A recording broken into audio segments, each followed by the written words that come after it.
हरिचिया भक्ता नाही भय चिंता, दुःख निवारिता नारायण. नलगे वाहणे संसार उद्वेग, जडोने दीपांग देवराव. असो द्यावा धीर सदा समाधान, आहे जवळीच नारायण. तानपुरा. नलगे वाहणे संसार उद्वेग, जडोने दीपांग देवराव. तुका म्हणे माझा सखा पांडुरंग, व्यापियले जगतेणे के. नलगे वाहणे संसार उद्वेग, जडोनी दीपांग देवराव. पांडुरंगा करू प्रथम नमन, पांडुरंगा करो प्रथम नमन, पांडुरंगा करू प्रथम नमन, करो प्रथम नमन. दुसरे चरण संतांची या, चरण संतांचे, दुसरे चरण संतांचे.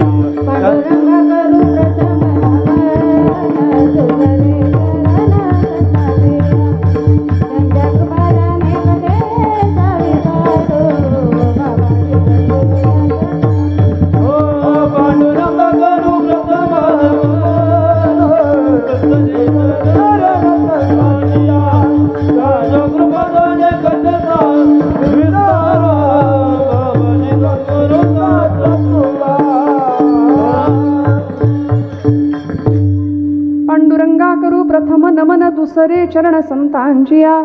त्यांच्या कृपादाने कथेचा विस्तारू बाबाजी सद्गुरु दास तुका.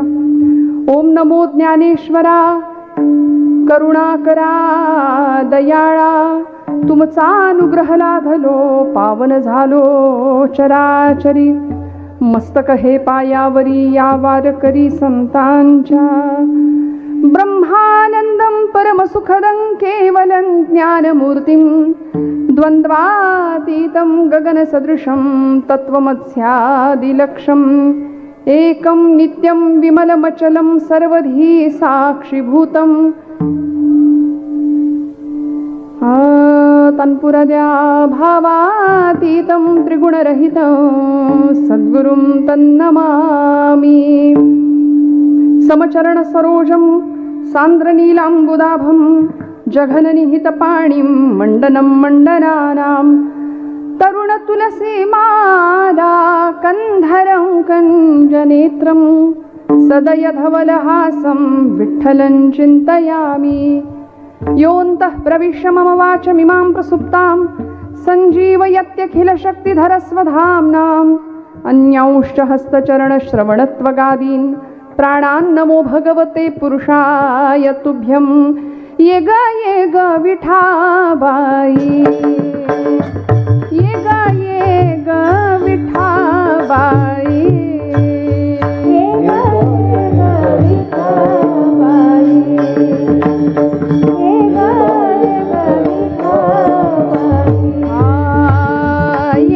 ये ग विठाबाई, ये ग विठाबाई. म्हणा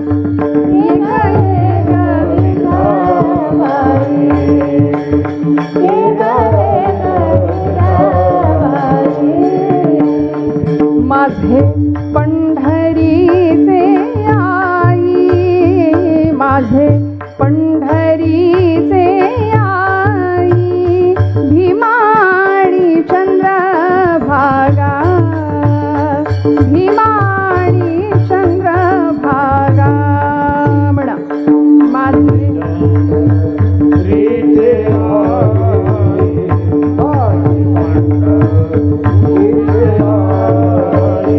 भीमाणी चंद्रभागा,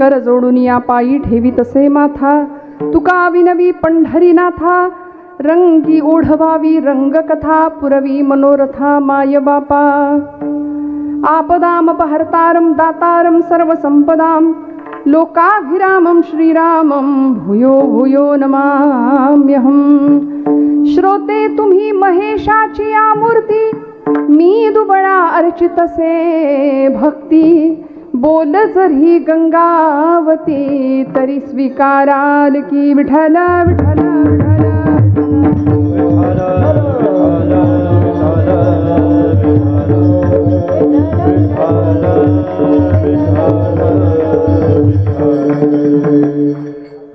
परमेश्वर स्वरूप उपस्थित सर्व श्रोतृवृंदांच्या हृदयस्थ परमात्म्याला अत्यंत श्रद्धापूर्वक भावानी नमस्कार करते. जगद्गुरु संतश्रेष्ठ श्री तुकोबरायांचा 4 चरणांचा अत्युत्कृष्ट असा अभंग आज अखंड हरिनाम सप्ताह आणि संतश्रेष्ठ ज्ञानोबारायांच्या ज्ञानेश्वरीच्या या पारायण सोहळ्याच्या निमित्ताने चालू असलेल्या अखंड हरिनाम सप्ताहामध्ये 5व्या दिवशीची बरोबर कीर्तन सेवा आज माझ्या परमभाग्याने माझ्या वाट्याला आहे.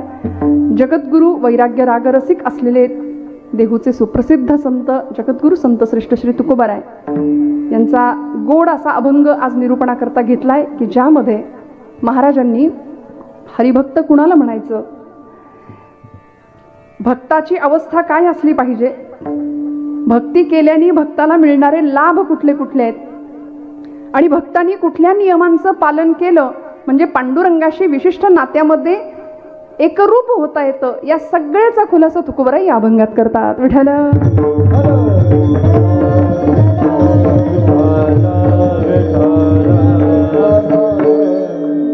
हरिचिया भक्ता नाही भय चिंता दुःख निवारिता नारायण नलगे वाहणे संसार उद्वेग जडोने दीपांग देवराव. अतिशय सुंदर अशा या प्रांगणामध्ये भगवंताच्या अधिष्ठानासमोर खडद ग्रामस्थ आणि सर्व पंचक्रोशीतली मान्यवर मंडळी आज कीर्तनासाठी एवढ्या मोठ्या संख्येने आपण उपस्थित आहात. 1 नाही 2 नाही 50 वर्षाची तब्बल दीर्घ परंपरा सुवर्ण महोत्सव पूर्ण झाला आणि आता शतकोत्तर 100कडे वाटचाल करत असलेलं आपलं पारायण आहे. अत्यंत जुनी निष्ठावान जाणती माझ्यापेक्षा सगळ्या परीने मोठी असलेली वारकरी संप्रदायाची निष्ठावान मंडळी इथं आहेत.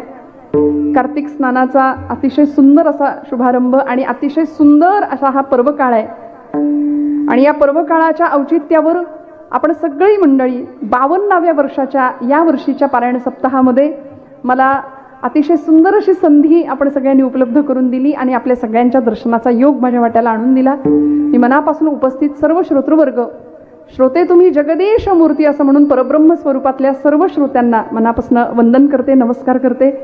साथीसाठी उपस्थित असलेले सर्व महाराष्ट्रातली ही सगळीच संप्रदायाची निष्ठावंत मंडळी असतील, वारकरी असतील, गोड अशी नादब्रह्माची सेवा, गोड गायनाची सेवा करणारी आमची महाराज मंडळी, सगळ्यांच्या चरणारविंदी कृतज्ञतापूर्वक आमचे चोपदार विणेकरी बाबा सगळ्यांना नमस्कार करते.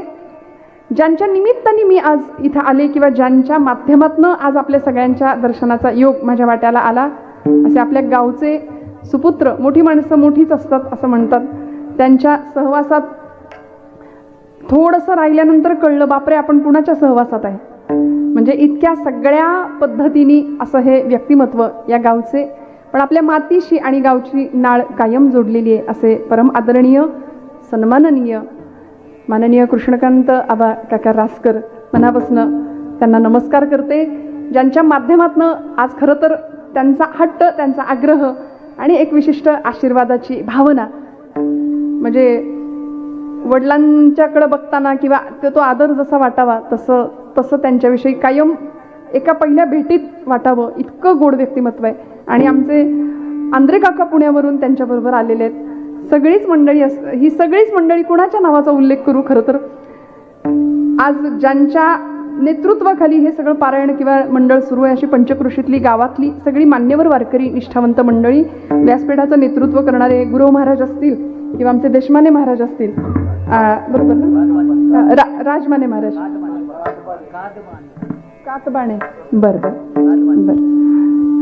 खळदचे सगळे ग्रामस्थ, सगळे वारकरी, सगळ्यांच्या चरणारविंदी कृतज्ञतापूर्वक वंदन करते. मला वाटतं एक कामथे सर आहेत, आमच्या मॅडम आहेत, आणि टाकळकर काका, आमचे खूप मोठी मंडळी आलेली आहेत आमच्याबरोबर पुण्यावरनं. मोठ्यांच्या सहवासामध्ये राहिल्यानंतर आपल्यालाही असं वाटतं की अरे आपण त्यांच्या कृपाशीर्वादाखाली, त्यांच्या प्रेरणेने आपणही त्या वाटेवरचा प्रवास करावा. अशी खूप मोठ्या मंडळींमध्ये, खूप मोठ्या लोकांच्या मध्ये आज मला येता आलं आणि माझं परमभाग्य समजते. खळदच्या सर्व माता भगिनी, सर्व मातृतुल्य, पितृतुल्य, बंधुतुल्य सगळ्यांच्या चरणारविंदी कृतज्ञतापूर्वक वंदन. सेवेला प्रारंभ. विठ्ठल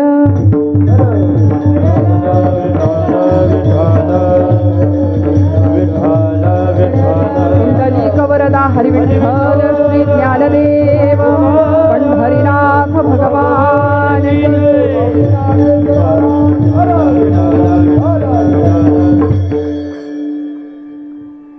तुकोबरायांचा अभंग निरूपणाकरता घेतलाय. 4 चरणांचा सोपा अभंग आहे. कीर्तन कशासाठी, कीर्तन का, आणि या धर्माच्या मंडपाचं प्रयोजन काय, भक्तीच्या प्रांतामध्ये का यायचं, आम्ही सगळे भक्ती का करतो, का करतो, देवदेव का करतो, आपण देवाकडे कशासाठी येतो, भक्ती का करतो. म्हणाले दारिद्र्य जाऊ दे, बेकारी जाऊ दे, सुखाने जगता यावं, प्रपंच सुखाचा व्हावा, सगळं चांगलं व्हावं आमचं, म्हणून आम्ही देवाचं थोडंफार करतो. सकाम भक्ती करणारी माणसं आम्ही सगळी प्रापंचिक, पण संतांची भक्ती तुमच्या माझ्यापेक्षा वेगळी होती.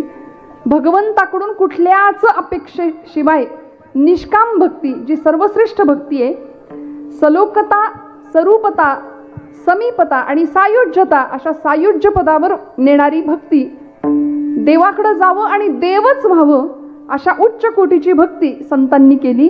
म्हणून हरिभक्त या कोटीमध्ये ही मंडळी बसली. आपण हरिभक्त आहे की नाही याचा ज्याचा त्यांनी विचार करायचा.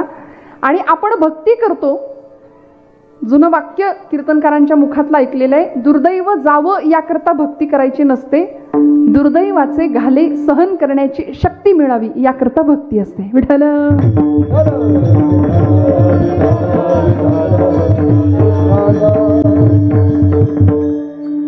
जन्माला आलेल्या प्रत्येक जीवाला नाना प्रकारचे भोग आम्हाला इथं भोगायचे आहेत. इथे आल्यानंतर अनेक भोग भोगत भोगत खूप मोठं कर्माचं गाठोड घेऊन आम्ही सगळे इथं आलोय. तुमच्या माझ्यासह आपण सगळे पूर्वजन्मामध्ये जी जी कर्म केली ती भोग रूपाने आम्हाला वाटायला आली. भोग म्हटलं की दुःखच असं आम्ही समजून चालतो, पण दुःखाचे जसे भोग असतात, आपण म्हणतो ना काय कसं काय भोग आमचे म्हणायचे, कर्माचे भोग आपण बोलताना म्हणतो नाही, कर्माचे भोग, पण भोग जसे दुःखाचे असतात तसे सुखाचेही भोगच असतात. मग आपण सुख दुःखाचे भोग इथं या इहलोकामध्ये आपण भोगतोय. मनुष्य जीवनाला जन्माला आलो, माणसाचा देह मिळाला 84 लक्ष योनी मात्रांमधून, आणि मग इथं आल्यानंतर जीवनाच्या उद्धाराचं साधन काय, तर संतांनी सांगून दिलं हरिभक्ती. आयुष्याला एक अत्यंत सुंदर असा नियम असावा, पण दुर्दैव आहे, माऊली म्हणतात नियम अलीकडे दुर्मिळ आहे. नित्य नियमाने सेवा करणारी माणसं दुर्मिळ आहेत. नित्य नियम नामी ते प्राणी दुर्लभ. आणि जे नित्य नियम करतात, भक्ती करतात, उपासना करतात, नामधारक जे आहेत त्यांची अवस्था काय, लक्ष्मी वल्लभ तया जवळी. मग लक्ष्मीचा वल्लभ भगवंतच अशा भक्तांना सहाय्यभूत राहतो. म्हणे जवळ राहतो, जवळ देव जवळ राहतो. किती आनंद आहे बघा. आपल्या जवळ कधी आलाय का देव? नाही आला. नामदेवांच्या जवळ कसा काय गेला, जनाबाईंच्या जवळ कसा काय गेला, गोरोबा काकांनी बोलावलं त्यांच्या जवळ गेला. आपण देवाला जवळ बोलवतच नाही. आपली अडचण ही आहे. त्यामुळे देव आपल्या जवळ येत नाही. आपल्याला देव नको, देवाकडून सगळं पाहिजे. आपण लबाड आहे थोडेसे, व्यापारी भक्ती करतो आपण. आपल्याला देवाकडून पाहिजे, आपल्याला देव नकोय. देव मिळाला तर काय करायचं, मग प्रपंच कसा करायचा, लौकिकाला तिलांजली द्यायला लागेल.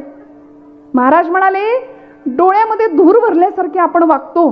तुका म्हणे इहलोकीच्या व्यवहारे नका डोळे धुरे भरून राहू. म्हणजे दृष्टी असून सुद्धा अंधळ्यासारखे आम्ही वागतो, कारण या जगाकडे ज्ञानदृष्टीनी किंवा चर्मचक्षुंनी आपण पाहतो, पाहण्याची गरज आहे अंतःचक्षुंनी, आतल्या दृष्टीने, हृदयाच्या दृष्टीने बघावं लागेल. स्वाध्याय परिवाराचे प्रणेते पांडुरंग शास्त्री आठवले, दादा म्हणायचे लोक त्यांना.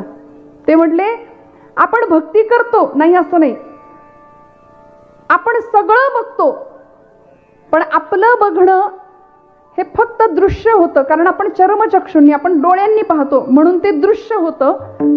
आपण ज्यावेळी हृदयाच्या डोळ्यांनी पाहू त्यावेळी ते दृश्य न राहता ते दर्शन होतं. फरक आहे ना, दृश्य न राहता ते दर्शन होतं. दादा म्हणायचे आपण नुसतेच चालतो, नुसते चालतो, चालतो, चालत राहतो, त्यामुळे तो नुसता प्रवास होतो. पायांनी चालतो म्हणून प्रवास होतो, पण ज्यावेळी हृदयानी चालतो त्यावेळी यात्रा होते, प्रवास नाही होत, यात्रा होते. आणि अशी यात्रा करत असताना पायी तीर्थयात्रा मुखी राम नाम, हाची माझा नेम सिद्धी नेई, हा नेम संतांनी चालवला. अखंड भगवंताच्या अनुसंधानात सानिध्यात राहिले. यया आठा प्रहरा माझारी, माऊली म्हणते तरी गा तू ऐसे करी, मोटके निमिष भरी दे तू जाच. प्रचंड मोठ्या दिवसाच्या या कालावधीमध्ये देवाला द्यायचंय किती? माऊलींचा शब्द आहे निमिष. थोडस काळाची अत्यंत लहान अशी गणना आहे निमिष. डोळ्याची पापणी मिटणं आणि उघडणं, एवढा कमी वेळ जरी देवाला दिला तरी भगवंत आपल्यासाठी धावून येणारे, देव आपल्या जवळ येणारे.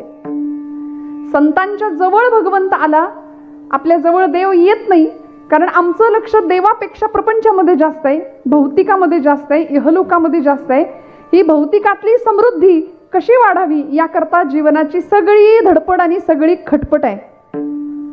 सगळीकडं सर्व सुखाची आशा जन्म गेला, सर्व सुखाची आशा जन्म गेला. तानपुरा वाढवा, तानपुरा, तानपुरा. क्षण एक मुक्ती यत्न नाही केला, क्षण एक मुक्ती यत्न नाही केला.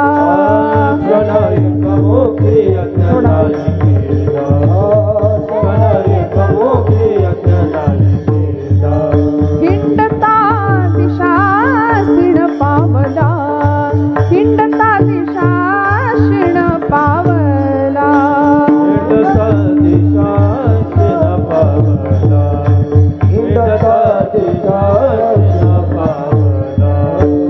माया वेष्टीला जीव माझा हो, माया वेष्टीला जीव माझा हो. माझे स्वहित नेणती कोणी, माझे स्वहित नेणती कोणी. जीव माझा, माया वेष्टीला जीव माझा, माझे स्वहित नेणती कोणी, माझे स्वहित नेणती कोणी.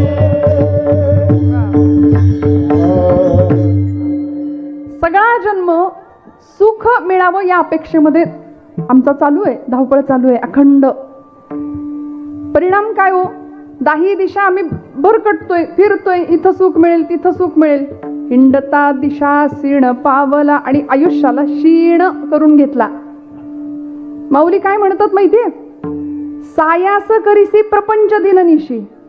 साधा सोपा प्रश्न विचारला ज्ञानोबरायांनी.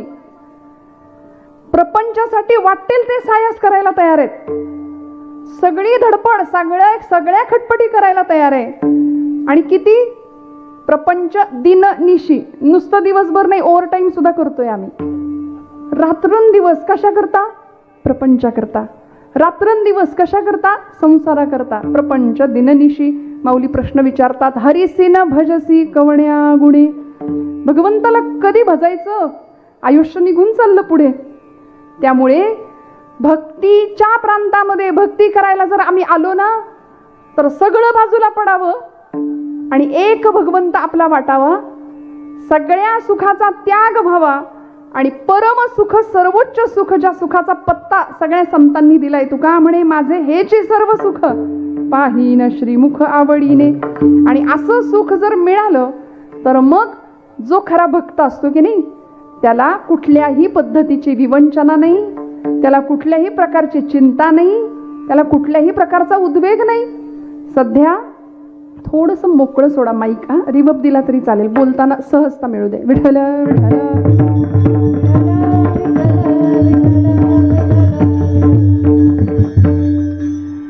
आम्ही भक्ती करत नाही म्हणून आमच्या पाठीमागे अनेक प्रकारच्या विवंचना आहेत, दुःख आहे, टेन्शन आहे की नाही. सगळे टेन्शन मध्ये की नाही आता? सगळे आता आहे नाही ना? आता नाही. आता सगळ्यांचे चेहरे छान आहेत. का माहितीये का? तुम्ही कीर्तनात आहे. कीर्तनात असल्यावर दुःख नाही, इथं दुःखाला थाराच नाही. पण प्रपंचात गेलात की लगेच दुःख आहे त्या क्षणाला. हा धर्माचा मंडप आम्हाला फक्त सुखाचा अनुभव देणार आहे. जिथे होय अंग हरिरूप हीच परिणती किंवा हाच अनुभव प्राप्त होतो, तरी कीर्तनाचे नि नटनाचे नाशिले व्यवसाय प्रायश्चित्तांचे ते नामची नाही पापाचे ऐसे केले. इथं पाप नावाला सुद्धा शिल्लक राहत नाही. मग दुःख कसलं, चिंता कसली, उद्वेग कसला? मला सांगा ना. सगळं गळून पडतं. पापे जन्मांतरी पापे जन्मांतरी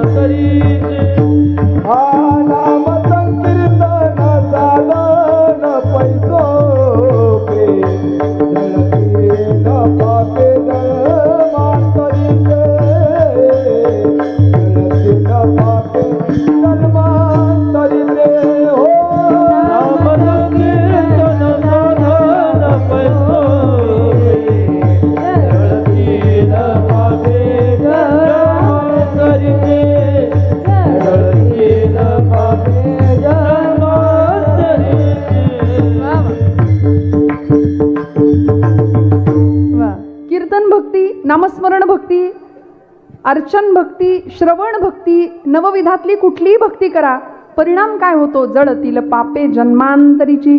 जन्म जन्मांतरीचं पाप नष्ट होतं इथं आल्यानंतर. त्यामुळे या प्रांतामध्ये जेव्हा आम्ही येतो, बघा ना, देव भगवंत स्वतः आनंद स्वरूप आहे. परब्रह्म कसं आहे? स्वतः आनंद स्वरूप आहे. आनंद अद्वय नित्य निरामय, त्याचं वर्णन केलं. तो आनंद स्वरूप आहे आणि परब्रह्माची हीच खूण आहे.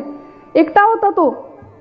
त्यांनी तुम्हाला मला सुख मिळावं याकरता अवतार घेतले. सगुणामध्ये आला, अनेक झाला, अनंत रूपे अनंत वेशे देखील आम्ही त्या ज्ञानोबरायांना त्याला पाहता आलं. आमची अडचण आहे, आम्ही त्याला पाहत नाही, आम्हाला त्याला पाहता येत नाही. एकटं असलेलं परब्रह्म तुमच्या माझ्याकरता अनेक झालं, एकोहम बहुश्याम या न्यायानी. आणि त्यांनी ही सगळी माया रचली की हो. निळोबराय म्हणतात, एकला न कंठेची म्हणून या येणे, केली निर्माणे वो 14 भुवने, गगन चंद्र सूर्य मेघ तारांगणे, पंचही महाभूते भौतिके भिन्ने भिन्ने वो, पंचही भौतिके पंचही महाभूते भौतिके भिन्ने भिन्ने वो, ऐसा लाघवी या माया सूत्रधारी, ऐसा लाघवी या माया सूत्रधारी, माया सूत्रधारी, ऐसा लाघवी या माया सूत्रधारी. केवढा मोठा आहे भगवंत. सृष्टीचा विस्तार केला, नुसता विस्तार नाही केला, जगामध्ये जग निर्माण करणारही तोच आहे, जग बनून राहणारही तोच आहे. आणि एवढं सगळं निर्माण केल्यानंतर सगळं मिटवणारा सुद्धा तोच आहे. शेवटी उरतो सुद्धा तोच, सगळ्यात भरलेला सुद्धा तोच आहे. याची या नाभी कमळी जन्म चतुरानना, याची या महातेजे प्रकाश रवी किरणा, याची या महातेजे तेज हुताशना, येण्याची वेद येण्याची पढवून वेद केला शहाणा वो. वेदाला सुद्धा ज्यांनी शिकवलं, ज्यांनी पढवलं, असा निर्गुण निराकार असलेला परतत्व परब्रह्म सगुण साकार झालं कशा करता? तुम्हाला मला त्याच्याकडे असलेला आनंद मिळावा याकरता. मग हा आनंद मिळण्याचं एकमेव ठिकाण आहे भक्ती, एकमेव ठिकाण आहे कीर्तन. कलियुगातलं तर दुसरं साधनच नाही सोपं. साधनात सोपे नाम हे केवळ, साधनात सोपे नाम हे केवळ. साधनात सोपे नाम हे केवळ, साधनात सोपे नाम हे केवळ. या विना सकळा हीनवाया, या विना सकळा हीनवाया. साधनात सोपे नाम हे केवळ, साधनात सोपे नाम हे केवळ. साधनात सोपे नाम हे केवळ, साधनात सोपे नाम हे कलियुगामध्ये करावे कीर्तन,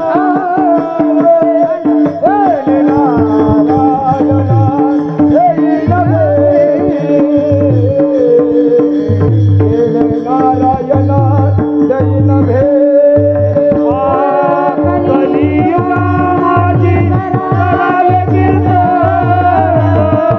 हे नारायण जय नभे, हे नारायण जय नभे.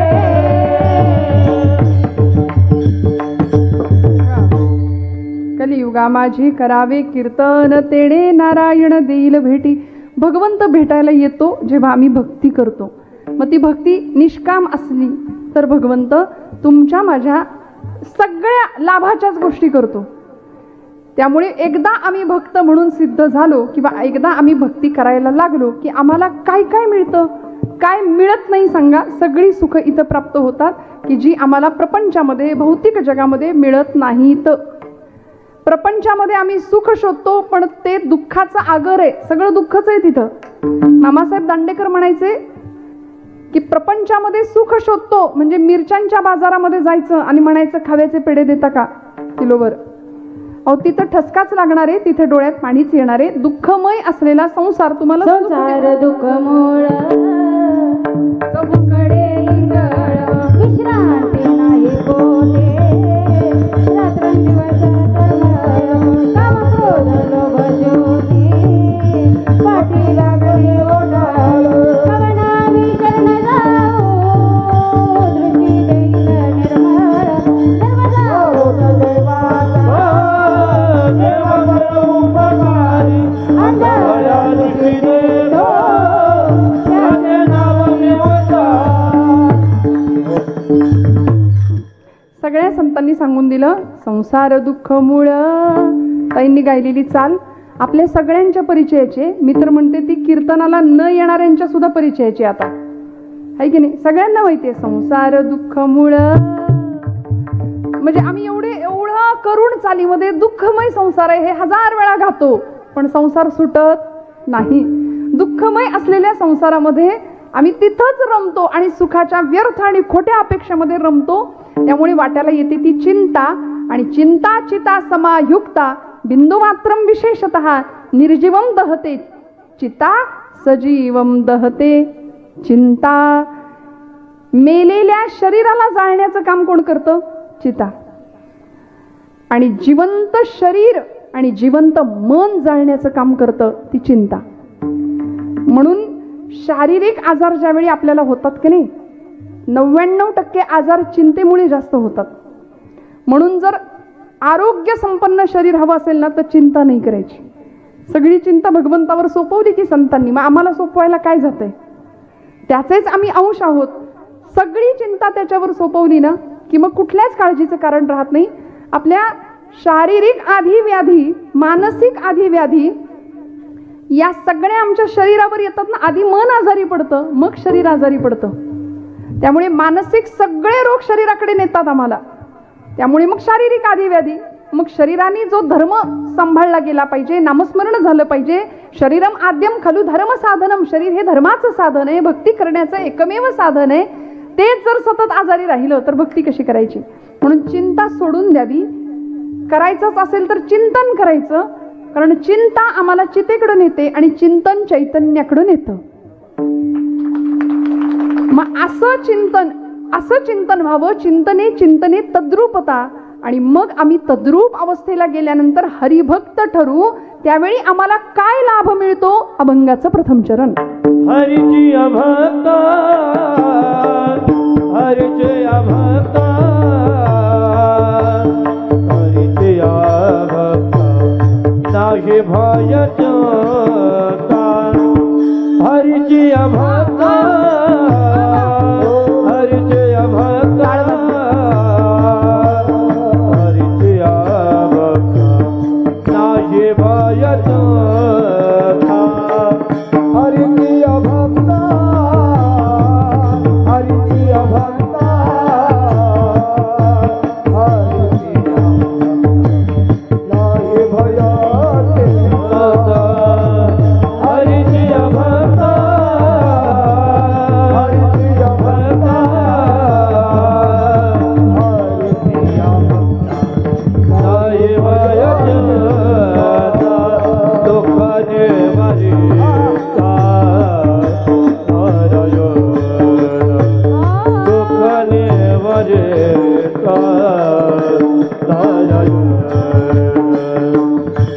नारायण, नारायण, नारायण. न लगे बहाने, न लगे बहाने, न लगे बहाने. सौंदर्य उद्वेगा, न लगे बहाने, न लगे बहाने, न लगे बहाने. सौंदर्य उद्वेगा, दुःखाने वारी. नारायण, दुःखाने निवारिता नारायण, नारायण, नारायण, नारायण. न लगे बहाने, न लगे बहाने, न लगे बहाने. सौंदर्य उद्वेगा, न लगे बहाने, न लगे बहाने. बोलो जोर करिए. न लगे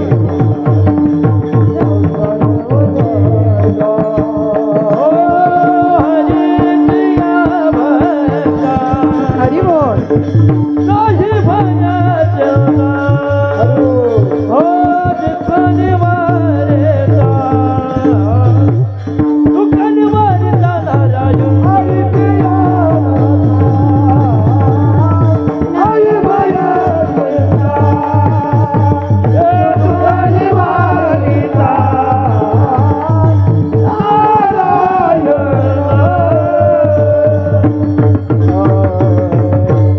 हरिचिया भक्तांनाही भय चिंता दुःख निवारिता नारायण. बघा देवाला किती काळजी आहे भक्ताची. काय काय प्राप्त होतं. चिंता निघून जाते, भय निघून जातं. सध्या आम्ही सगळे भयग्रस्त आहे. म्हणजे अध्यात्म, कीर्तन, नामस्मरण, प्रवचन सगळं करणारी मंडळी कायम भयग्रस्त आहेत. आणि नको तो व्यवहार करणारी माणसं उजळ माथानी समाजामध्ये वावरत आहेत. म्हणजे ज्यांनी घाबरायला पाहिजे ते घाबरत नाहीत. आणि आम्ही चांगली कर्म करणारी माणसं सुद्धा घाबरू नये. बोलू की नको, बोलू की नको, बोलू की नको. धर्माबद्दल, देवदेवतांबद्दल नको ती मंडळी ज्यावेळी वल्गना करतात त्यावेळी आम्ही शांत डोक्याने, शांत, काही आमच्यावर परिणाम होत नाही, काही आमच्यावर परिणाम होत नाही.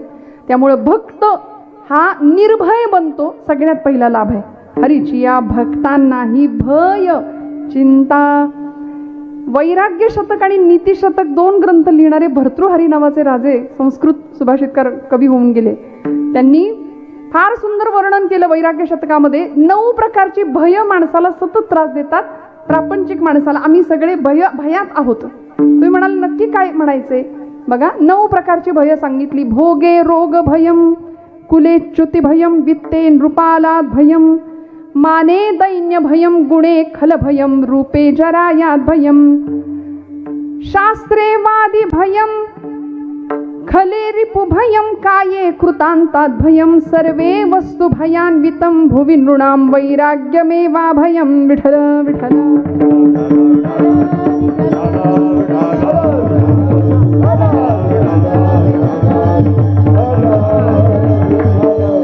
बघा अनेक प्रकारची भय माणसाला त्रास देतात. भोगे रोग भयम. भोगी माणूस असतो ना त्याला रोगाचं भय. ऐका इकडे लक्ष द्या. विठ्ठल विठ्ठल.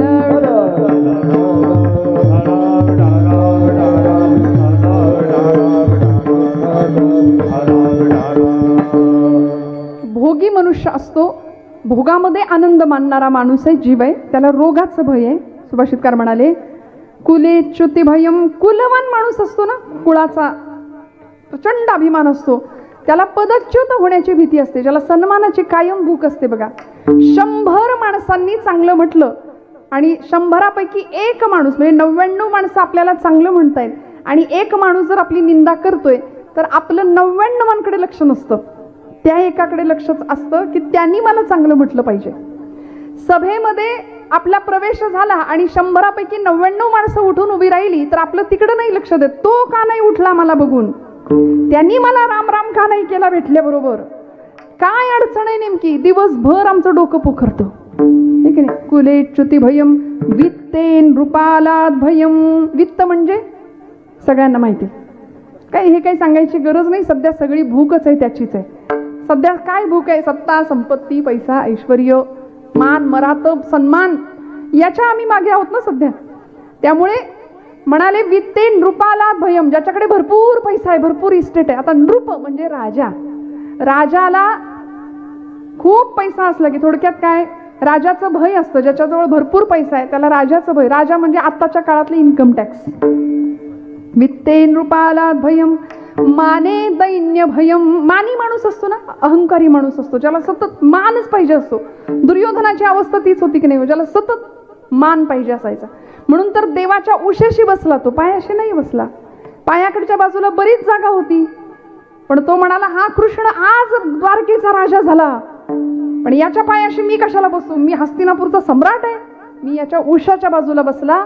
मानी माणूस कायम स्वतःचा सन्मानच शोधत असतो, त्याला भूक असते सन्मानाची, त्यामुळे त्याला दीनतेचं भय असतं. माने दैन्य भयम, गुणे खल भयम. गुणवान माणूस असतो त्याला दुष्टांचं भय असतं.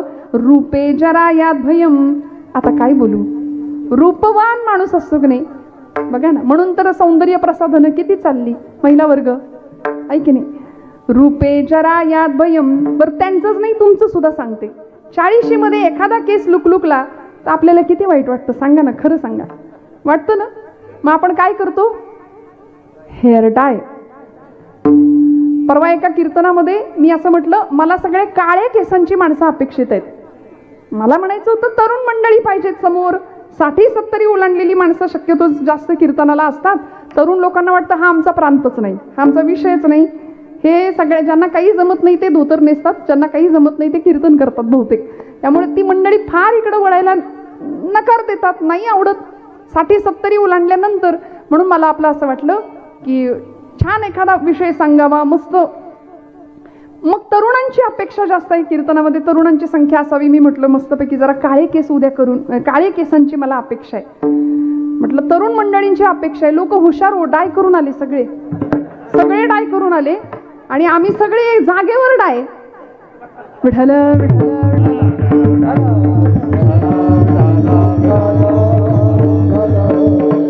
त्यामुळे असं नाही, आम्हाला वाईट वाटतं की नाही, खरं सांग. आता उत्तर रंग सुरू झाला, उताराला लागलो आम्ही. आता तर काही लहान लेकरांची पण केस पिकतात म्हणा, त्याला काही अर्थ नाही. पण आमचा उत्तरार्ध सुरू झाला की आपल्याला काय वाटतं, गाडी उताराला लागली. जुने कीर्तनकार काय म्हणायचे माहिती, एकदा का गाडी उताराला लागली की माणसाने आपली वळकटी बांधून तयार राहावं. कुठल्याही क्षणी परमेश्वराचा निरोप आला तरी जायची तयारी पाहिजे. आपलं असतं का? नाही. आजी होती एक, त्या आजीला म्हणलं, वै ग आजी, आता छान तुझ्या मनासारखं झालं, नातवाचं लग्न झालं, नाचून घरात आली, मग आता जर देवाचा निरोप आला तर तू जायला तयार आहेस का? ती म्हणली, नाही बाई, अशी कशी जाईन, पंतवंडाला बघितल्याशिवाय जात नसते. आमचं इथं जायचं निमित्तच आम्हाला मिळेना, शेवटी देवाला न्यावं लागतं. एक दिवस तिकीट लागतंच. इथे कुणीही परमनंट आलेलं नाही. प्रत्येकाचा जायचा दिवस, तिथी, वार, वेळ सगळं निश्चित आहे. एक्सपायरी डेट ठरलेली आहे. जशी वस्तूची असते तशी याही वस्तूची जाण्याची वेळ निश्चित आहे, दिवस निश्चित आहे. मग कशा करता हा अभ्यास आहे, कशा करता हा अट्टहास आहे? त्यामुळे इथं निर्विकार मनाने राहता यावं, निश्चिंत राहता यावं. रूपे जरा यात भयम, रूपवान माणसाला म्हातारपणाचं भय असतं. म्हणून आम्ही अनेक प्रकारची साधनं वापरू. पण खरं सांगू का, वयाला बंधन नाहीये. आज या महाराष्ट्राच्या भूमीमध्ये 75 वर्षाचे तरुण आपण या भूमीने पाहिलेत. कोण हो? ज्यावेळी तान्हाजी मालुसरे उदयभानाच्या स्वारीवर जातात कोंढाणा सर करण्याकरता, त्यावेळी शेलार मामा म्हणत होते, तान्ह्या, अरे तू हो बाजूला, म्या लढतो उदयभाण्याशी. 75 वर्षाचे शेलार मामा या देशातले तरुणच होते. त्यामुळे देहाचं तारुण्य नाही, इथं मनाचं तारुण्य महत्वाचं आहे. आहोत का आम्ही तसे हो? तरुण माणसांची मनं वृद्ध झाली आहेत. यात काही नाही, त्यात काही नाही, कशातच काही नाही. सतत मोबाईलमध्ये सगळं आहे की नाही? सगळं आम्हाला तिथं मिळतं. त्यामुळे जगाचा भान, जगाची काही घेणं देणं नाही आमच्या तरुण पिढीला. भोगवाद आणि चंगळवादाच्या आहारी आम्ही अडकलो. काही घेणं देणं नाही. सतत एक यंत्र आमच्या सोबत असलं की तो शरीराचा आज एक अवयवच होऊन बसलाय. तेवढं असलं की आम्हाला काही मग कशाचं काही घेणं देणं नाही. त्यामुळे आज तरुणाईची व्याख्या वेगळी आहे ना. तेजस्विता, तपस्विता, तत्परता, हे ज्याच्याकडे आहे त्याला तरुण म्हटलंय. हे ज्याच्याकडे आहे, वयाचं बंधन नाही. तेजस्विता, तपस्विता आणि तत्परता, स्वामीजी म्हणायचे, या 3 गोष्टी आल्या की तो तरुण. पण दुर्दैवाने आजचा तरुण संध्याकाळ झाली की धरून आणावा लागतोय. दुर्दैव आहे आमचं. मग या सगळ्याच्या पलीकडे नेणारा संतांचा विचार आहे, जो दिव्य आहे, जो अद्भुत आहे. त्यामुळे इथं हरिभक्त म्हणून तुम्ही आलात की नाही, काय करायचं? हरिभक्त व्हायला करायचं काय? गळ्यामध्ये पवित्र तुळशीची माळ असली पाहिजे, मुखात नामस्मरण असलं पाहिजे, पांडुरंग परमात्म्याचा अखंड. झालो आम्ही हरिभक्त. काय लागतं? देवाला आवडेल असं वागलो की आम्ही त्याचे लाडके झालो, त्याचे भक्त झालो. भक्त ऐसे जाणा जे देही उदास, गेले आशा पाश निवारुनी, विषय तो त्यांचा झाला नारायण, विषय तो त्यांचा झाला नारायण.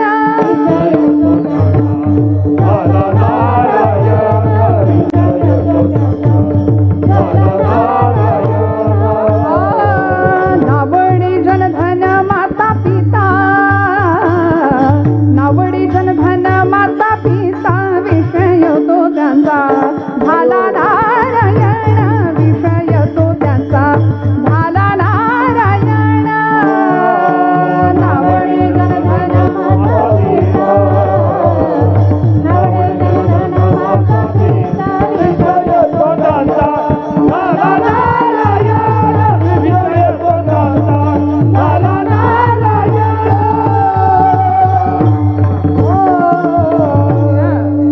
विषयच नारायण बनून गेला. आमचं नारायण सोडून सगळ्या विषयामध्ये लक्ष आहे.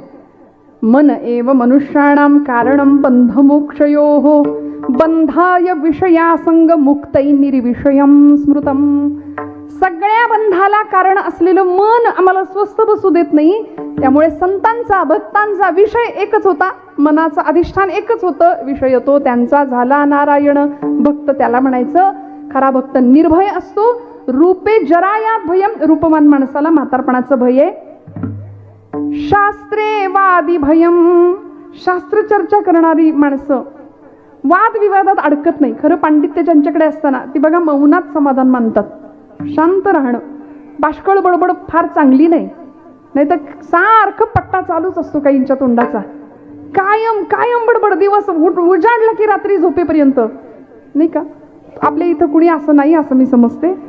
छान मौनम सर्वार्थ साधनम. कमी बरोबर बोलायचंच असेल तर कसं बोलायचं लागेल, कसं बोलावं लागेल. साच आणि मवाळ मी तुले आणि रसाळ, शब्द जैसे कल्लोळ अमृताचे. साच खरं बोलायला लागेल. साच म्हणजे खरं. मवाळ दुसऱ्याच्या हृदयाला बरं वाटेल असं बोलावं लागेल. वस्कन आम्ही याच्या अंगावर त्याच्या अंगावर सतत ओरडत राहतो. मग मवाळ बोलायला ज्ञानोबराय सांगतात मी तुले आणि रसाळ. थोडं बोलावं आणि जे बोलावं ते रसाळ बोलावं. भक्ताची ही लक्षणं आहेत. काय करतो भक्त. बोलावा विठ्ठल, पाहावा विठ्ठल, करावा विठ्ठल जीव भाव. बोलावा विठ्ठल, पाहावा विठ्ठल, बोलावा विठ्ठल, पाहावा विठ्ठल, करावा विठ्ठल जीव भाव. बोलावा विठ्ठल, बोलावा विठ्ठल, पाहावा विठ्ठल, बोलावा विठ्ठल. बघा, बोलण्याचं, बघण्याचं, चालण्याचं एकच लक्ष असावं. परमात्मा, पांडुरंग परमात्मा. मग म्हणाले हे सगळी भय आम्हाला ग्रासणार नाहीयेत. शास्त्रेवादी भयम, खले रिपू भयम. दुष्ट माणसाला शत्रूचं भय कायम असतं. आणि शेवटचं भय, 9वं भय सांगितलं, काये कृतांतात भयम. कायेला म्हणजे शरीराला मरणाचं भय असतं कायम. म्हणजे बघा ना, आम्ही सगळे कायम भयग्रस्त आहे, कायम. आणि अध्यात्म आम्हाला निर्भय बनवतं. अध्यात्म आम्हाला भयमुक्त बनवतं. तुकोबराय म्हणतात हरीचिया भक्ता नाही भय चिंता, दुःख निवारिता नारायण. प्रापंचिक अडीअडचणींचं, दुःखांचं निवारण करणारा एकमेव जर कोणी असेल तर तो नारायण आहे. तोची विश्वंभर विश्वाचा आधार, तोची विश्वंभर विश्वाचा आधार. कधी दैन्य दूर नारायण, तोची विश्वंभर विश्वाचा आधार. बस घड्याळ पळतंय ना, विठ्ठल विठ्ठल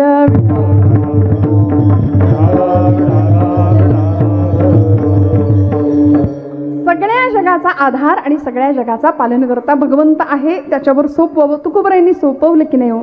दिलं सोपवून. किती दारिद्र्य होतं घरामध्ये, 18-20 दरिद्र अवस्था, खायला धड नाही, नेसायला धड नाही.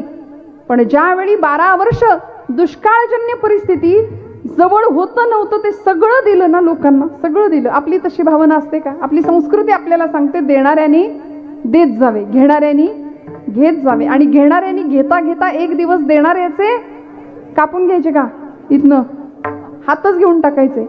हात नाही, ती देण्याची वृत्ती घ्यायला लागेल. तुकोबरायांनी होतं नव्हतं ते सगळं दिलं लोकांना, धान्य वाटून टाकलं. 14 पोती कर्ज खत होती घरामध्ये, ती इंद्राणीच्या डोहात बुडवून टाकली. नको म्हणाले, आता शांत राहा, निवांत राहा. सगळं दिलं. पण आज आपल्यावर अन्नान्न दशेची पाळी आली. त्यावेळी भगवंताच्या जवळ जातात आणि तुकोबराय सांगतात, देवा तू माझा पाठी राखायस. सगळ्याचं निवारण करणारं तू आहेस ना, आता तू सांभाळ. ज्यानं चोच दिली तो चारा देतो. हे तत्वज्ञान आहे संतांचं. सकाळची वेळ महाराजांच्या अंगणामध्ये, वाड्याच्या घराच्या अंगणामध्ये एक म्हातारी वृद्धा येते. तिच्या अंगावरच्या लुगड्याकडे तुकोबराय पाहतात. 8-10 ठिकाणी फाटलेली ती साडी. आणि महाराजांनी तिच्याकडे पाहावं. जिजाई आई साहेब आवला माता स्नानाला गेल्या होत्या मोरीमध्ये, सकाळची वेळ. आणि महाराजांनी क्षणाचाही विचार न करता आतमध्ये गेले. मोरीवर नेसायचं वस्त्र ठेवलं होतं. जुन्या बायकांची पद्धत आहे, नेसायचं एक वस्त्र आणि अंगावर एक. आपल्यासारखं नसतं. कपाट उघडलं की अर्ध कपाट अंगावर येतं. आता तरी आम्हाला AI चा ट्रेंड वापरायला लागतो. AI ची साडी लागते. कळलं ना मी काय म्हटले ते? नाही ना? कुणीतरी असं म्हटलं, भारतीय स्त्रिया आहोत आपण, भारतीय गृहलक्ष्मी आहोत, भारतीय गृहधर्मचारिणी आहोत. मग हे सगळं असताना सुद्धा आपल्याला AI ची साडी लागते कशाला? कमीत कमी 15 साड्या असतात की नाही प्रत्येकीकडे? बरं 10 असतील, 5 असतील. पण मग तरी सुद्धा आम्ही नको तो ट्रेंड कशा करता वापरतो? आमची श्रीमंतीच आम्ही कोणी लक्षात घेत नाही. आणि खरं सांगू का, मला आमच्या महिला वर्गाचा फार अभिमान, कायम अभिमान आहे. मी स्वतः महिला कीर्तनकार म्हणून उभी राहते ना, त्यावेळी माझ्या माता भगिनींच्या बद्दल मला नितांत आदर वाटतो. सगळ्यांचं सगळं करून त्या इथे येतात, म्हणजे रांधावाडा बुष्टीकाडा हे सगळं काम सगळं करून उत्तम प्रपंच सांभाळून तुम्ही सगळ्या इथे येता. म्हणजे हे सगळं करून कीर्तन ऐकायला यायचं, कीर्तन करायला यायचं सोपं आहे का? हा, सगळं करून. पण तरी सुद्धा कुणी केलं म्हणतं का हो? खरं सांगा बघा, खरं सांगा महिला वर्ग, तू बाई केलं, तू आहे म्हणून सगळं चाललंय असं म्हणतं का कुणी? खरं सांगा मला, काय बिघडतंय हो? सगळा स्वतःचा प्रपंच सोडून, सगळं स्वतःचं घर सोडून, अख्खं एक घर सोडून, आई वडिलांना मागे टाकून माझा माता भगिनी वर्ग तुमचा प्रपंच येतो करायला, इथं सांभाळतो सगळं. कधीतरी म्हणायला काय हरकत आहे बाई, तू आहेस म्हणून सगळं चाललंय ग.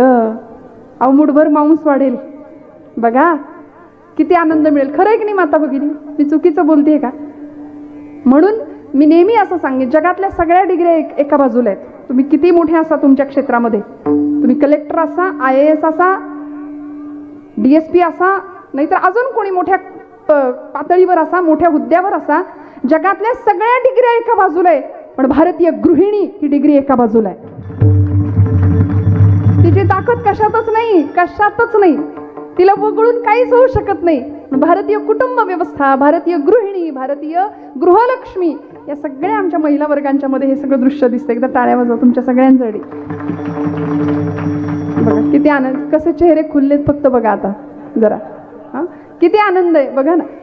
मग असा आनंद, खरं सांगा, असा आनंद प्रपंचात आहे का? मग सोडायचं का? नाही, सुटतच नाही, सुटत नाही. प्रपंच नाही सुटत. महाराज म्हणले, लटिका व्यवहार सर्व हा संसार, लटिका व्यवहार सर्व हा संसार, वाया येर झार हरी विण, वाया येर झार हरी विण.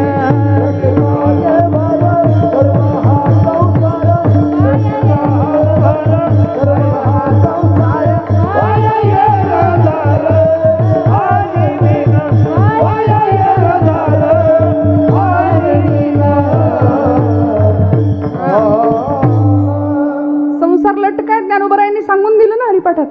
मग आता तुकोबरायांनी काय करावं या प्रसंगामध्ये? ती म्हातारी पाहिली, तिच्या अंगावरचं फाटलेलं लुगडं पाहिलं, गेले धावत आणि मोरीवर जिजाई आईसाहेबांनी लुगडं ठेवलं होतं नेसायचं, ते पटकन घेतलं आणि त्या म्हातारीला दिलं. म्हणाले 120च्या स्पीडने आता जा, तुझ्या मागणे वादळ येणार आहे मोठं. अहो निघून गेली ती आजी. पण तुकोबरायांनी काय करावं? इकडं आईसाहेबांची आंघोळ उरकली, स्नान उरकलं आणि आता नेसायचं वस्त्र, हात वरती केला, वस्त्र कुठं आहे? डोळ्यातनं टचकन पाणी आलं. मग भांडण केलं का हो तुकोबरायांशी? नाही. माझा धनी असाच आहे, माझा नवरा असाच आहे माहिती होतं आईसाहेबांना, पण सांभाळलं. तुकोबरायांना खूप सांभाळलं. पांडुरंगाला शिव्यांची लाखोली व्हायच्या आईसाहेब. काळ्या इट्या मेल्या, सगळीच डिक्शनरी नाही सांगत इथं आता. प्रचंड वैर, कीटक भृंगन्याय वैराने ध्यास घेतला हरीचा. विरोध भक्ती असते बघा, कंसाची विरोध भक्ती होती. एक नाव ठेवण्याचं एक निश्चित ठिकाण आणि त्या निमित्ताने अखंड चिंतन भगवंताचं. पण पांडुरंगाशी वैर, पांडुरंगाशी भांडण केलं. माझा धनी असाच आहे, पण रात्रंदिवस जो तुला बसतो, जो तुझी उपासना करतो, त्याच्या घरच्या मंडळींवर, त्याच्या पत्नीवर अशी अवस्था यावी. अरे साडी लुगडं दिलं त्याचं भय नाही, आता अंग वस्त्र अब्रू कशाने झाकू सांग म्हणाले. त्यावेळी पांडुरंग परमात्मा स्वतःचा पितांबर अवलामाईंना देतात. ही ताकद आहे, ही ताकद आहे. महाराज म्हणतात कशाला चिंता करते? हरिभक्त झालो ना, चिंता करायची गरज नाही. हरीची या भक्तांनाही भय चिंता, नको चिंता करू वस्त्रा या पोटाची, माऊली आमुची पांडुरंग. कशाची चिंता? आम्ही सगळी चिंता आमच्या इथे माथ्यावर घेऊन बसलोय. सगळं दुःख ते डोक्यात भरले, सगळं टेन्शन आम्ही आमच्या मनामध्ये सतत साचवत राहतो. सगळे विकार तिथंच भरलेत. मनातला सगळा जीवनातला सगळा नकार इथंच भरून ठेवलाय. डस्टबिन नाही का होती, कचरा पेटी बनवून ठेवल्यासारखी आम्ही ठेवली बुद्धी किंवा ते बुद्धीचं वैभव. ज्ञानोबराय म्हणतात, बुद्धीचे वैभव अन्य नाही तुझे, एका केशीराजे सकळ सिद्धी. ही बुद्धी आम्हाला त्या केशवराजापर्यंत घेऊन जाते, इतकं तिचं सामर्थ्य आहे. मग ती मन, ती बुद्धी, पंचज्ञानेंद्रिय, पंचकर्मेंद्रिय सगळी भगवंताच्या चरणावर व्हावी. तेव्हा काय होतं? अभंगाचं दुसरं चरण. न लगे संसार उद्वेग, न लगे संसार उद्वेग.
न लगे वाहणे संसार उद्वेग, जडो निधी पांग देवराव.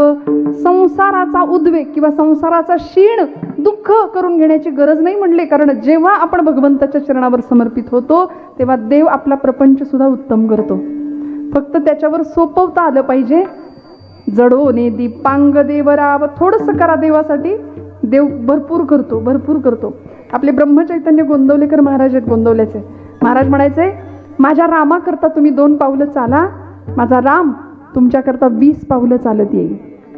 तुम्ही चाला तर खरं, 1 करा, पुढची 2 शून्य तो ठेवायला समर्थ आहे, 100% तो करणार. आपण जर काहीच नाही केलं तर देव म्हणेल तू तुझ्या जागी बरा आहे, मी माझ्या जागी बरा आहे. थोडं तर करायला लागेल, थोडं तर त्याची स्मरण करायला लागेल, दिवसभरामध्ये थोडं तर त्याच्याविषयी कृतज्ञता ठेवायला लागेल. बरं, या सगळ्यातून ती शक्तीच जर मान्य नसेल किंवा ती सत्ताच जर आम्ही मान्य करणार नसू तर त्यांच्यासाठी हे कीर्तनच नाही. विढल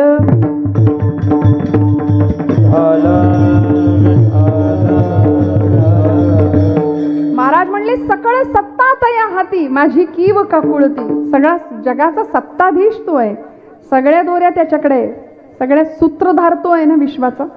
मग त्याचं स्मरण केल्यानंतर काय होईल? न लगे वाहणे संसार उद्वेग, जडो नेदी पांग देवराव. देव पांग उष्ण शिल्लक ठेवत नाही भक्ताचं. काय दिलं होतं सुदामजींनी? पोहे सुदाम देवाचे, फके मारी कोरडेच, थोर प्रेमाचा भुकेला, हाची दुष्काळ तयाला. दुसरं काही नकोच आहे त्याला. एवढ्या अशा पुरचुंडीमध्ये पत्नीने बांधून दिलेले पोहे सुदामजी घेऊन आले भगवंताकडे. काय दिलं त्या बदल्यामध्ये? ऋण तरी मुठभर पोहे, त्याच्या व्याजात हे मनगरी ती. नारदीय कीर्तन आम्ही करतो ना, त्यावेळी आर्या नावाचं एक वृत्त, मोरोपंत नावाचे कवी आहेत, त्यांनी दिलंय मराठी साहित्याला. काय म्हणाले? ऋण तरी मुठभर पोहे, त्याच्या व्याजात हे मनगरी ती. मुद्दलात मुक्ती देणे, ही कोण्या सावकारीची रीती. काय दिलं? ऋण म्हणून काय घेतलं? पोहे. ऋण तरी मुठभर पोहे, त्याच्या व्याजात, हे म्हणजे सुवर्ण, सुवर्णाची नगरी दिली व्याज म्हणून. मग आता मुद्दलाचं काय झालं? मुद्दलात मुक्ती देणे, ही कोण्या सावकारीची. असा कुठला सावकार पाहिलाय सांगा बरं? मुद्दल म्हणून मुक्ती देऊन टाकली. इतकं दिलं. भगवंत स्वतःला देतो भक्ताला, स्वतःला देतो. याकरता संसाराची चिंता न करता सर्वस्व समर्पण जर भगवंताच्या चरणावर केलं ना, तर भगवंत आपली काळजी घेतो, भगवंत आपली उपेक्षा होऊ देत नाही. स्वराज्य शकट पेळणारे छत्रपती शिवबाराजे, हिंदवी स्वराज्य संस्थापक छत्रपती शिवबाराजे आणि स्वराज्याचे धाकले धनी धर्मवीर छत्रपती संभाजीराजे. विठ्ठल विठ्ठल.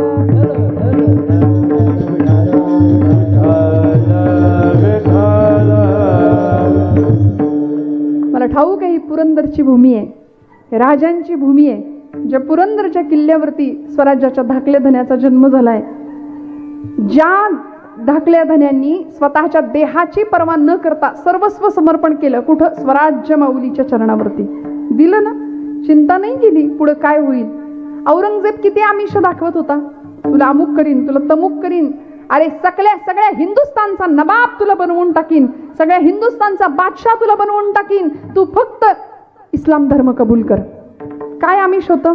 किसी हिंदू को नहीं मिली इतनी इज्जत तुम्हें दे दी जाएगी, बस संभा हमारा इस्लाम धर्म कबूल करो. इतकी आमिष दिली, इतके कौतुक केलं, इतकं आमिष दिलं. पण वतनदारीसाठी एवढ्यासा जमिनीचा तुकडा फेकल्यानंतर माणसं फितूर होत होती स्वराज्यामध्ये.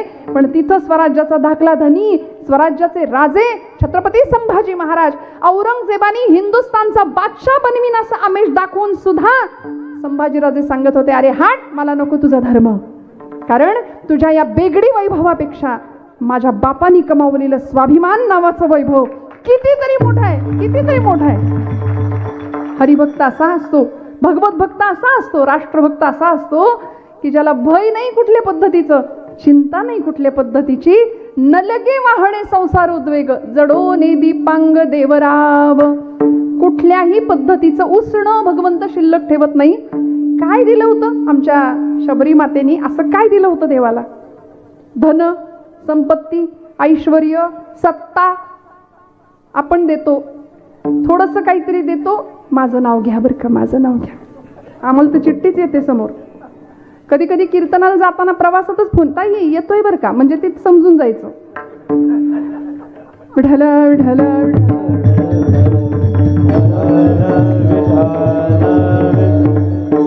नावासाठी नाही, नामासाठी हे सगळं चाललंय, नामासाठी सगळं चाललंय ना.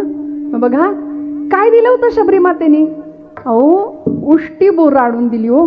एक एक बोर चाखून बघितलं होतं रामाकडे. किती वाट बघितली, तानपुरा वाढवा. आश्रमात या कधी रे येशील, आश्रमात या कधी रे येशील, रामा रघुनंदना, रामा रघुनंदना, रामा रघुनंदना. पतित पावना श्री रघुनाथा, एकदाच ये जाता जाता, पाहिन पूजिन टेकिन माथा. तोच स्वर्ग मग तिथेच येईल, तोच स्वर्ग मग तिथेच येईल, पुरेपणा जीवना, रामा रघुनंदना, रामा रघुवा. म्हणा म्हणा, रामा रघुनंदना. इतकी वाट बघावी, इतकी वाट बघावी. आणि जेव्हा देव खरंच आले ना, तेव्हा देवांना द्यायचं काय? वाद्यपूजा तर केली भगवंतांची, पण बोरांचा तो द्रोण दिला भगवंतासमोर. एक एक बोर चाखून बघितलं होतं. विनवित शबरी रघुराया ते, तुझसाठी आणली आज मी बोरे, भागला भुकेला असशील जरी तू देवा, जमविला रानचा हा मेवा. दिलं समर्पण भाव. आपण आपला असतो का? आपण नैवेद्य भरलेलं ताट गच्च,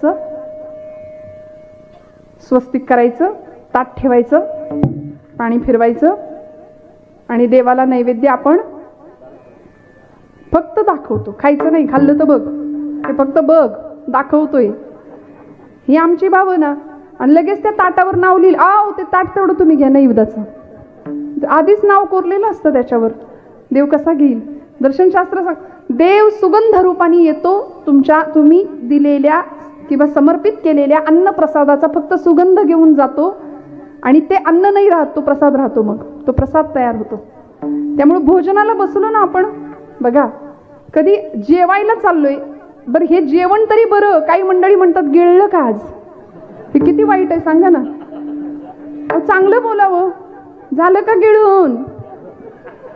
पण यापेक्षा प्रसाद झाला का आज? किती छान वाटतंय. खरं सांगा, हो म्हणा, हो म्हणा ना. जागे आहेत ना सगळे? काय म्हणणार आजपासून? प्रसाद घेतला का? अहो जेवायला बसल्यानंतर मुखात घास घेण्याच्या आधी हे तू दिलंयस म्हणून मी खातोय, हे तुझ्या कृपेने मला मिळालंय म्हणून मी स्वीकारतोय, अशी शुद्ध प्रामाणिक भावना मनात आली, येता क्षणी ते जेवण नाही राहत, तो प्रसाद होतो. आणि प्रसाद शरीरात गेला की प्रसाद असतो प्रसन्नता. प्रसाद आम्हाला प्रसन्न करतो.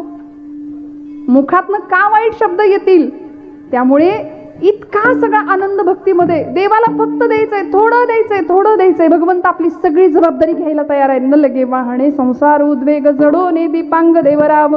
देव उसनं ठेवत नाही. देव अनेक भक्तांच्या घरी राबायला आला, नाथांच्या घरी आला श्रीखंड्या म्हणून. 12 वर्ष राबले भगवंत, पडेल ते काम केलं. उष्ट खरकट उचललं. राजसूय यज्ञामध्ये उष्ट्या पत्रावळ्या उचलल्या माझ्या देवानी. पांडवांच्या घरच्या सगळी कामं केली. कबीराचे विणतो शेले, कौसल्येचा राम बाई, कौसल्येचा राम. भाबड्या या भक्तासाठी देव करी काम, कौसल्येचा राम बाई, कौसल्येचा राम. आणि तेच रामप्रभू ज्यावेळी ऋष्यमुख पर्वताच्या दिशेने, पंपा सरोवराच्या दिशेने येतात, त्यावेळी शबरी माता पाहते, बोरासं भगवंताला दिलं. लक्ष्मण महाराज बघत होते. लक्ष्मणाने बघितलं, म्हणले रामा घेतल्यासारखं करा, खाऊ नका. का? उष्ट करून दिलंय. रामांनी पहिली मूठ भरली दिली लक्ष्मणाच्याच हातात, खा.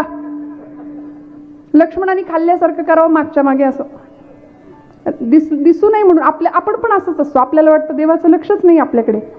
पण चीटिके पाव में घुघरू बजे वो भी नाद श्री रघुनाथ सुने. इतकं त्याच्याकडे, त्याचं लक्ष आहे आमच्याकडे. अहो सगळ्यामध्ये तोच भरलाय ना. सगळीकडे घटा घटाचे रूप आगळे, प्रत्येकाचे दैव वेगळे, तुझ्या विना ते कोणा न कळे. वावा, माझं अर्ध काम करताय की तुम्ही. मुखी कोणाच्या पडते लोणी, अंगार म्हणा तू वेडा विठ्ठला. क्या बात. वा वा वा. बघा, याला म्हणायचं श्रोता. फक्त माझं पाकिट नाही मिळणार. विठ्ठल विठ्ठल.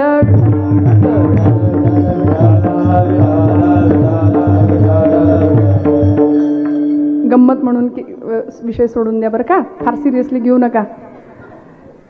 पण माझं अर्ध काम तुम्ही आज खूप छान केलं, खूप मस्त गायल्या. बघा, हा आमच्या महिला वर्गाचा प्रामाणिक भाव आहे. किती सुंदर.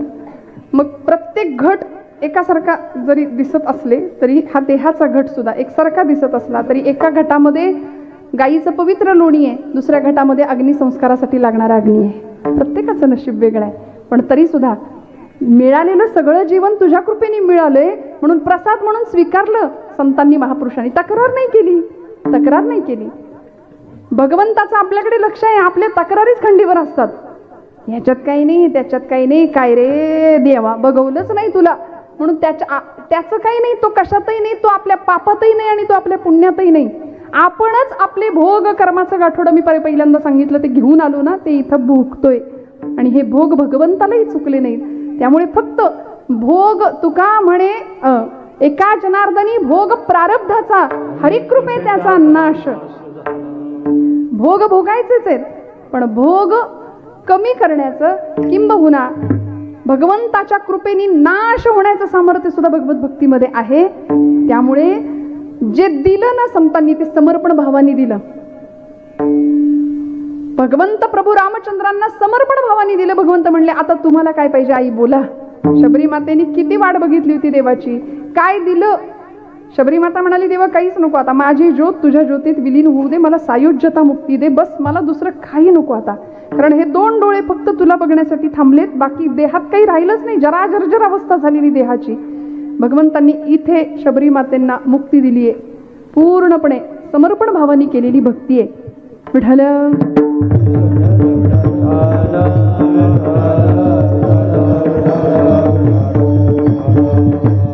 त्यामुळे महाराज म्हणाले, न लगे वाहणे संसार उद्वेग, जडो ने दीपांग देवराव विठोबा रखुमाई.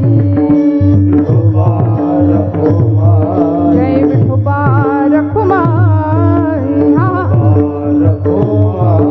विठोबा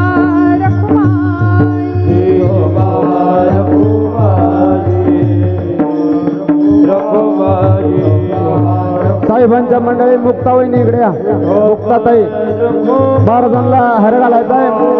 मुक्ता कादबनी या.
टाळी वाजवा, भजन करा. विठोबा रखुमाई. विठोबा रखुमाई. विठोबा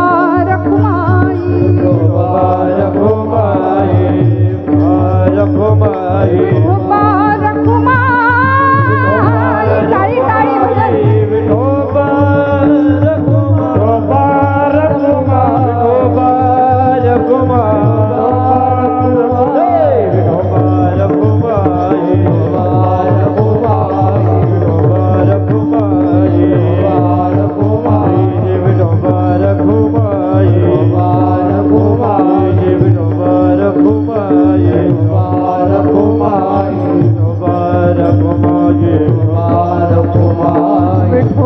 रखुमाई. टाळी टाळी टाळी भजन.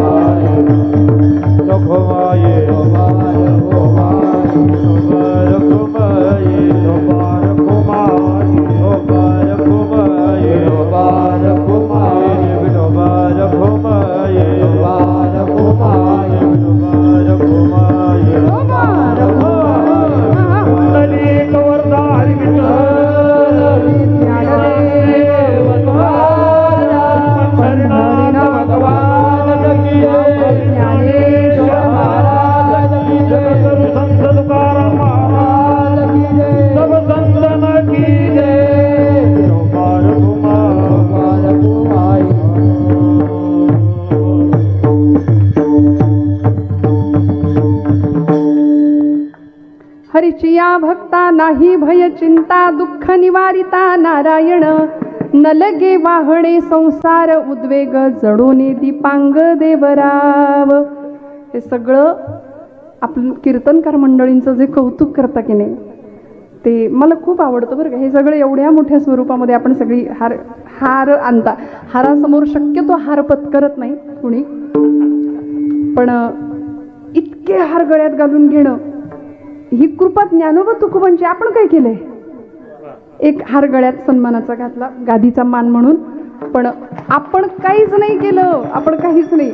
मी नेहमी एक विधान करते, कीर्तनकार हा सर्वज्ञ नसतो. म्हणजे कीर्तनकार सगळंच सांगतात ते काही खरं नसतं. असतं ना, असतं. फक्त काय आहे, ज्ञानोबा तुकोबांचे आम्ही पोस्टमन आहोत, आम्ही पोस्टमन आहोत. चुकून या सगळ्याचा अहंकार झाला तर करू काय? त्यामुळे क्षमा करा. सगळ्यांच्या कृतज्ञतेत राहणार आहे. आणि तुकोबरायांच्या अभंगाची फक्त आपण पूजा बांधतो. महाराजांना काय म्हणायचं हे नाही आपण सांगू शकत मंडळी. ज्ञानोबांना तुकोबांना काय म्हणायचे नाही. अभंग सुटतच नाही हो. तुम्ही म्हणाला अभंग सुटत नाही, मग करता काय तुम्ही 2 तास? अभंग सुटत नाही. अभंग सुटला तेव्हाच म्हणता येतं. श्रीपाद शास्त्री म्हणायचे, भडांगे गुरुजी, अभंग सुटला तेव्हाच म्हणावं जेव्हा कीर्तन करता करता देह पडला. अभंग नाही सुटत. महाराजांना काय म्हणायचे, ज्ञानोबांना काय म्हणायचे आपण नाही. त्या अवस्थेला अहो, मोगरा फुलला, मोगरा फुलला, फुले वेचिता बहरू कळी असी आला, इवलेसे रोप लावियले द्वारी, तयाचा वेलू गेला. या सगळ्या अभंगाचा अर्थ सांगण्याची पात्रता आहे? अजिबात नाही. त्यामुळे हे सगळं वैभव आणि हे सगळं ज्ञानाची, आत्मिक ज्ञानाची श्रीमंती या भूमीमध्ये संतांच्या रूपाने अवतीर्ण झाली. बस आपण त्यांचे पायिक आहोत. वाटेचं दर्शन घ्यायचं. यात वेळ गेला असता तर कदाचित अजून 10 मिनिटं मला जी मिळणार आहे ती मिळाली नसती. विठ्ठल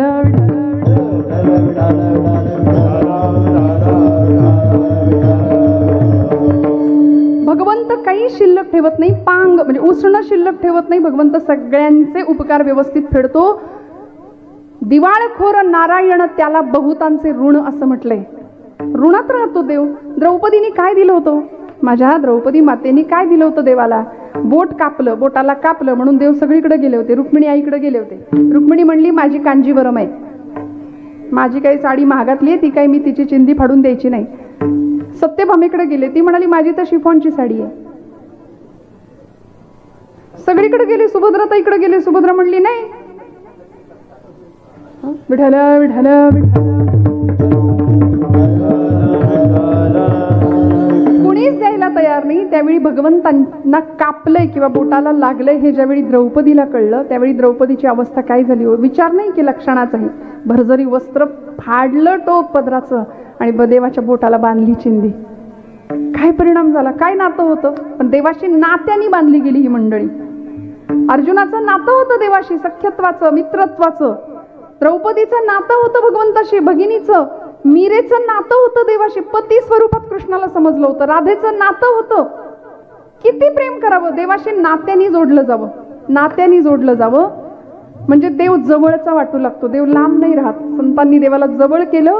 द्रौपदी म्हणाली की खरं तर माझं त्याचं नातं तसं काही नाही. पण द्रौपदी बोलली हरीची मी कोण, तरी मला त्याने मानली बहीण. काय केलं? हृदयाची चिंधी देईन फाडून, एवढे तयाचे माझ्यावरी ऋण. वसने पुरवोनी हरी राखी माझी लाज, चिंधीसाठी आला माझ्या दारी हरी आज. त्रैलोक्य मोलाचे वसन दिले फाडून, द्रौपदीसी बंधू शोभे नारायण. हो भरजरी ग पितांबर दिला फाडून, द्रौपदीसी बंधू शोभे नारायण. किती आनंद. मग याच द्रौपदीने केलेल्या या एका उपकाराची परतफेड देवानी केली. एक नाही, 2 नाही, 1000 पटींनी केली. भर दरबारामध्ये दुःशासनाने ओढत आणलं होतं. कुरुकुलाची स्नुषा आहे, कौरवांची सून आहे मी, कुरुकुलाची मर्यादा आहे मी. सगळ्या सभेला ओरडून सांगत होती द्रौपदी माता. 5 रथी महारथी पांडव समोर होते. कर्णासारखे रथी महारथी, भीष्म, पितामह, द्रोणाचार्य, कृपाचार्य सगळे होते. कुणीच नाही कामी आलं, कुणीच नाही. जेव्हा दोन्ही हात उंचावून द्रौपदी मातेने धावा केला, हे गोविंदा, हे कृष्णा, हे भगवंता धाव, त्यावेळी भगवंत धावले आणि एका नाही 1000 पटींनी द्रौपदीचं वस्त्राकर्षण झालं. वस्त्रहरण खरं तर शब्द चुकीचा आहे. हरण होऊच दिलं नाही देवानी, फक्त वस्त्राकर्षण झालं. आणि भगवंतांनी आपल्या भक्ताचा किती प्रकारे सांभाळ केला, कशा पद्धतीने सांभाळ केला याची अनेक उदाहरणं आम्हाला भक्तचरित्रांमध्ये, संतचरित्रांमध्ये, महापुरुषांच्या जीवनामध्ये पाहायला मिळतात. आपलंही देव रक्षण करणारच आहे, फक्त त्याकरता काय पाहिजे?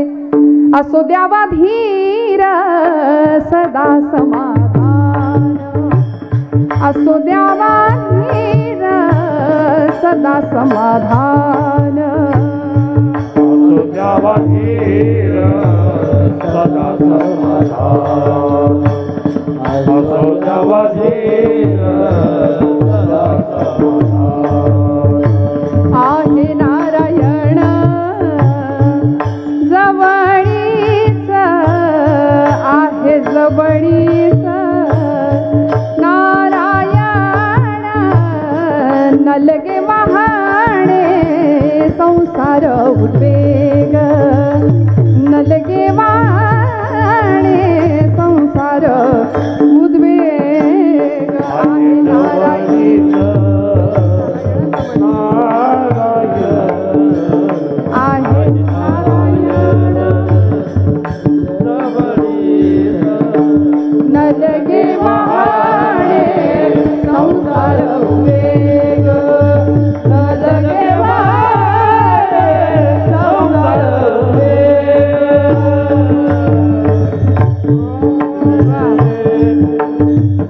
असो द्यावा धीर सदा समाधान आहे नारायण जवळीच. वखवकले पण थोडंसं कमी झालं ना की आंतरिक वृत्ती चित्त समाधानी राहतं शेवटी सगळी धडपड आहे ती समाधानासाठी आहे की नाही.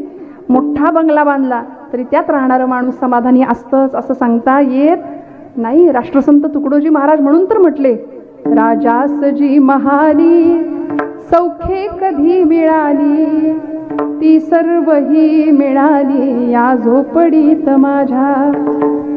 आनंदाने जगता येतो भूमीवरी पडावे ताऱ्यांकडे पहावे प्रभुनाम नित्य गावे या झोपडीत माझ्या. आता बंगल्यात राहणारी माणसं सुद्धा बंगल्याला झोपडी म्हणतात बरं का, म्हणजे खूप छान असतं. पण आमच्या झोपडीला कधीतरी पाहिला वा असं म्हणणारी माणसं असतात. पण खरं सांगा कुठेही राहिलं तरी सगळ्यात महत्त्वाची श्रीमंती मनस्वास्थ्याची आहे समाधानाची आहे. त्यामुळे ते मिळालं नाही तर मग कशालाच काही अर्थ नाही. त्यामुळे आहे नारायण जवळीच याचं भान सतत राहू द्या. परमेश्वर तुमच्या माझ्या सोबत आहे. उपासना नित्य नेमाचा नामस्मरण धर्म आणि या सगळ्याच्या माध्यमातनं भगवंत आपल्या जवळ असल्याची भूमिका आमच्या मनाच्या ठिकाणी पक्की झाली की आम्ही जीवनामध्ये सुखी आणि निर्भय आणि चिंतामुक्त झालो हे समजायला हरकत नाही. ज्ञानेश्वर माऊली ज्ञानराज माऊली तुकाराम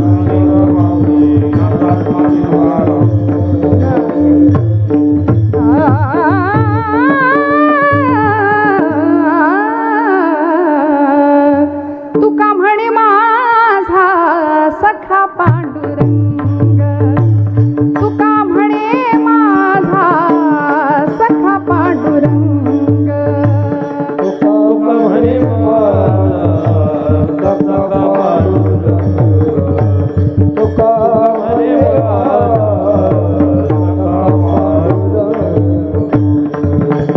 व्यापियले जगत तेणे व्यापियले जगत तेणे के हो नलगे वहाणे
म्हणे माझा सखा पांडुरंग व्यापियले जग देणे के